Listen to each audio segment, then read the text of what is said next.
टूनी की 2 बेटियां थीं। टूनी के शौहर की ख्वाहिश थी कि उनके यहाँ इस बार बेटा हो।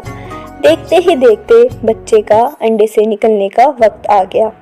टूनी का शौहर, उसके बच्चे और उसकी सहेलियाँ, दोस्त, कालू कौवा, मिट्ठू तोता और लूसी कबूतरी सब उसके बच्चे का निकलने का बेताबी से इंतज़ार कर रहे थे। सबको यही लग रहा था कि इस बार बेटा ही होगा। तभी लूसी अपने अल्लाह से दुआ मांगता है, ऐ अल्लाह, इनकी इस बार ये इच्छा पूरी कर दो, इन्हें बेटा अता कर दे। सब लोग अपने दिल में यही दुआ मांग रहे थे कि टूनी के यहाँ बेटा हो जाए। तभी अंडा फूटता है और इस बार भी उनके यहाँ लड़की ही पैदा होती है। मैं अब इस घर में और नहीं रह सकता, मैं जा रहा हूँ ये घर छोड़कर। मैं 3 लड़कियों के शादी का बोझ नहीं उठा सकता। मुझे ना ये 3 बेटियाँ चाहिए और ना ही अपनी बीवी। आप ये कैसे कर सकते हैं? क्या कह रहे हैं आप ये? आपकी ही ख्वाहिश थी, मैंने तो मना किया था, मुझे और बच्चे नहीं चाहिए। आपने ही कहा क्यों ना इस बार कोशिश कर ली जाए, शायद बेटा हो जाए। अब आप कैसे कर सकते हैं? आप मुझे और मेरी 3 बेटियों को अकेले छोड़कर कैसे जा सकते हैं? ये कहाँ का इंसाफ है? जी जीजा जी, इतना आपका छोड़कर जाना अच्छा नहीं है। सुख हो या दुख, दोनों मिलकर अपने बच्चों की अच्छी परवरिश करें। आप, तुम्हें ज़्यादा शौक आ रहा तो तुम कर लो ये सब कुछ, मैं तो जा रहा हूँ। ये कहकर टूनी का शौहर वहाँ से चला जाता है। रास्ते में उसे गोरी मिलती है। कहाँ जा रहे हो इतने गुस्से में? तुमने ही खुद ये सब कुछ किया है, गलती तुम्हारी है और अब खुद ही घर छोड़ कर आ गए हो तुम। मगर वो किसी की नहीं सुनता और वहाँ से चला जाता है। मैं तो ये बात पहले ही जानती थी, मुझे मालूम था ये। मैंने तो अल्लाह आपसे कितनी दुआएं की थी, क्यों ना सुनी आपने मेरी। मुझे पता था मेरा शौहर मुझे छोड़कर चला जाएगा अगर इस बार भी बेटी हुई। देखे ना, वही हुआ जिस बात का मुझे डर था, वो मुझे छोड़कर चला ही गया। तुम परेशान मत हो टूनी, हम सब तुम्हारे साथ हैं। कुछ वक्त गुजरता गया। एक दिन टूनी अपने बच्चों के लिए दाना ढूंढने निकली और शाम तक वो वापस ना आई। टूनी के बच्चे भूख से तड़प रहे थे। माँ, माँ, माँ, तुम कहाँ रह गई हो? माँ, हमें भूख लग रही है। दूसरे परिंदे उसके बच्चों को खाना खिला देते हैं। शाम के टूनी अपने घर आकर अपने बच्चों से बातें किया करती थी। माँ, आप सुबह से जाती हैं और शाम को घर आती हो, हमें बहुत भूख लगती है। माँ, दूसरे परिंदे इर्द-गिर्द के रहने वाले हमें दाना दे देते हैं, कभी दे देते हैं, कभी नहीं देते। माँ, तुम ऐसा क्यों करती हो? माँ, तुम जल्दी नहीं आ सकती हमारे लिए क्या? जो आप लोग जानते तो हैं, मैं आप लोगों की भूख मिटाने के लिए कितनी तकलीफ़ें बर्दाश्त करती हूँ। इतनी दूर जाती हूँ खाना लेने, तभी मुझे देर हो जाती है। बच्चे अपनी माँ की बात बहुत अच्छी तरह समझ जाते हैं। ठीक है मम्मा, जैसी आपकी मर्ज़ी। कुछ दिनों बाद टूनी बीमार पड़ गई। वो बहुत बीमार हो गई, उससे बिस्तर से उठा भी नहीं जा रहा था। बच्चे ने अपनी माँ को उठाने की बहुत कोशिश की, मगर वो सो रही थी। बच्चे भी अपनी माँ के पास ही सो गए। कुछ देर बाद जब टूनी उठी तो उसने अपने बच्चों से कहा, बच्चों, तुमको भूख तो लग रही हो? नहीं माँ, हमें भूख नहीं लग रही।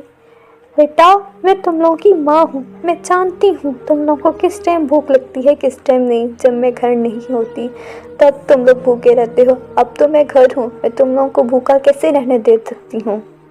टूनी ने अपने बच्चों के लिए रोटियां बनाई। घर में आटा बहुत कम था, वो सिर्फ उतनी ही रोटी बना पाई जितनी उसके बच्चों की भूख मिट सकती। उसके बच्चों ने पेट भरकर खाना खाया। टूनी खुद 1 गिलास पानी पीकर सो गई, क्योंकि उसके लिए खाने को कुछ भी ना था। जब माँ सो जाती है तो बच्चे आपस में बात करने लगते हैं। माँ ने हमारे लिए इतना सब कुछ किया और वो खुद दाना खाए बगैर ही सो गई। हमें भी माँ के लिए कुछ करना चाहिए, पर घर में कुछ भी नहीं है। हम अपनी माँ को क्या खाने को दें? मैंने थोड़ा सा खाया था, थोड़ा सा मैंने मम्मा के लिए बचा दिया था। हाँ बहना, मैंने भी मम्मा के लिए बचाया था। सिर्फ तुम दोनों ने नहीं, मैंने भी माँ के लिए बचा कर रखा था। पर माँ ऐसे कभी नहीं मानेगी कि हम लोग अपना बचाया हुआ खाना उन्हें दें और खुद पेट भरकर ना खाएं। हमें कुछ और ही करना होगा। हम लोग रोटी के छोटे छोटे टुकड़े करेंगे اور جب ماں پوچھے گی کہ ایسا کیوں کیا، ہم کہیں گے کہ ماں گھر میں آٹا موجود تھا، شاید آپ کو نہ ملا، اس لیے ہم نے آپ کے لیے روٹی بنائی اور اس کے چھوٹے چھوٹے ٹکڑے اس لیے کیے کیونکہ آپ بیمار ہیں، تاکہ آپ کو کھانے میں آسانی ہو۔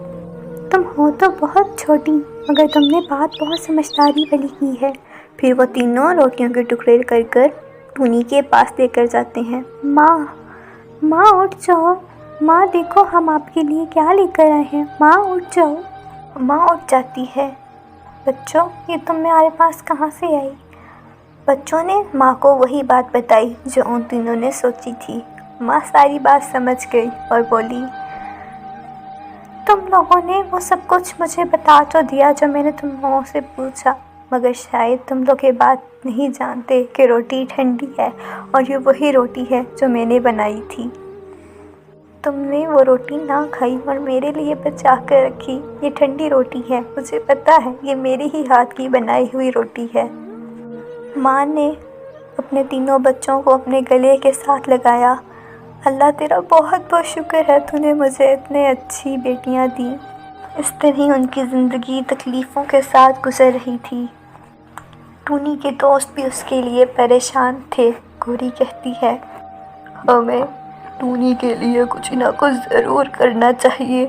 ہم جانتے ہیں ٹونی کے حالات بہت خراب ہیں، ہمیں ٹونی کے گھر کے پاس ہی اپنے گھونسلے بنا لینے چاہیے تاکہ ہم ٹونی کی کچھ مدد کر سکیں۔ مٹھو اور لوسی نے گوری کی ہاں میں ہاں ملائی۔ پھر ان تینوں نے اپنے گھونسلے ٹونی کے گھر کے پاس بنا لیے۔ تم لوگوں کے یہاں پر گھونسلہ بنانے سے میں بہت خوش ہوئی ہوں۔ مجھے بہت خوشی ہو رہی ہے کہ میرے دوست میرے پاس آ گئے ہیں۔ وہاں پر کے حالات کچھ زیادہ اچھے نہ تھے اور ویسے بھی ہم لوگ وہاں پر کرائے پر رہتے تھے، اس لیے ہم نے یہاں پر آ کر اپنے اپنے گھونسلے بنا لیے ہیں۔ یوں ہی وقت گزرتا گیا۔ وہ تینوں روز ٹونی کے لیے کچھ نہ کچھ لے کر ضرور آتے۔ تم لوگوں کا بہت بہت شکریہ کہ تم لوگ میری مدد کرتے ہو۔ ٹونی خود بھی محنت کر رہی تھی تاکہ وہ اپنے بچوں کی اچھی پرورش کر سکے۔ میں جانتی ہوں تم تینوں یہ سب کچھ میرے لیے کر رہے ہو، میں تم لوگوں کی بہت شکر گزار ہوں۔ ٹونی تم ایسا کیوں کہہ رہی ہو؟ یہ تو دوستی کا فرض ہے جو ہم نبھا رہے ہیں۔ ٹونی کی آنکھوں میں خوشی کے آنسو تھے۔ کچھ وقت کے بعد ٹونی کا شوہر گھر واپس لوٹ آیا۔ ٹونی، مجھے معاف کر دو، میں جانتا ہوں میں نے تم تینوں کے ساتھ بہت برا کیا، تم لوگوں کو مشکل وقت میں اکیلا چھوڑ دیا۔ مجھے یہ احساس تم لوگوں سے دور جانے کے بعد ہوا کہ فیملی ہی سب کچھ ہوتی ہے، فیملی کے بغیر کچھ نہیں ہوتا۔ ٹونی پلیز مجھے معاف کر دو، میں بہت شرمندہ ہوں۔ پھر ٹونی اپنے شوہر کو معاف کر دیتی ہے اور وہ اور اس کی بیٹیاں مل کر اچھی زندگی گزارنے لگتے ہیں۔ اس کہانی سے ہمیں یہی سبق ملتا ہے کہ بیٹیاں زحمت نہیں رحمت ہوتی ہیں۔ بیٹیاں تو اللہ تعالیٰ کا سب سے خوبصورت تحفہ ہوتی ہیں۔ اگر آپ کو میری کہانی پسند آئی ہے تو کمنٹ سیکشن میں ضرور بتائیں اور میرے چینل کو سبسکرائب کریں۔